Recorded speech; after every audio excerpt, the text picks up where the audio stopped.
அஸ்ஸலாமு அலைக்கும் வரஹ்மத்துல்லாஹி வபரகாத்துஹு.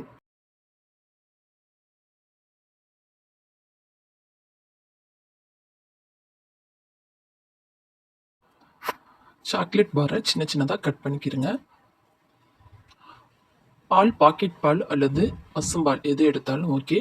நல்லா திக்காக இருந்தால் நல்லாயிருக்கும்.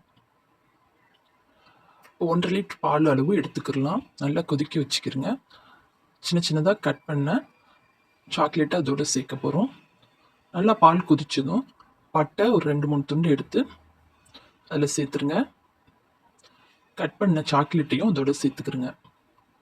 இது நல்லா கொதிக்கட்டும்.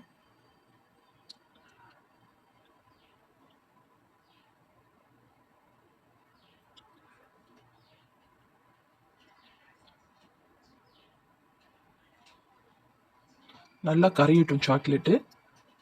இப்போ நல்லா கரைஞ்சி வந்துருச்சு. இதோட 1 ஸ்பூன் சோள மாவு சேர்க்க போகிறோம். தண்ணி மிக்ஸ் பண்ணி நல்லா கலந்து விட்டு அதோட சேர்த்துக்கிறோங்க.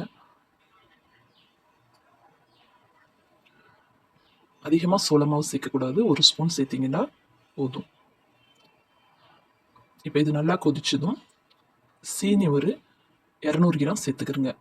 தேவையான அளவு சேர்த்துக்கலாம். கம்மியாக சீனி குடிக்கிறவங்க கம்மியாக சேர்த்துக்கிறோங்க.